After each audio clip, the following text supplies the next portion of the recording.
আট। এই যে ব্যাস আসন, ভালো করে বুঝুন, এই আসনটার নাম ব্যাস আসন কেন? এই ব্যাস আসনকে আমরা প্রথমে পুজো করলাম কেন, আরতি করলাম কেন? ব্যাস আসনে কে বসলেন? ব্যাস আসনে বসলেন সুখদেব গোস্বামী। তো নামটা ব্যাস আসন কেন? এগুলো জানতে হবে, না জানলে তো হবে না। ব্যাস আসনে শুকদেব গোস্বামী পাদ বসে ব্যাসদেবের কথাটাই তিনি পুনরাবৃত্তি করেছেন, নিজের মন গড়া তিনি কথা কখনো বলেননি। এই জন্য ব্যাস আসনে যত কথা হবে ভাগবত রিলেটেড, ভাগবতীর বাহিরে নয়, তাহলে এটাও এক প্রকার অপরাধ বলে গণ্য।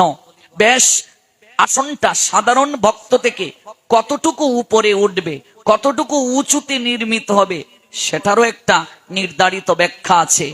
এবং সেই ব্যাস আসন কিভাবে নির্মিত হবে তারও একটা শাস্ত্রীয় ব্যাখ্যা আছে।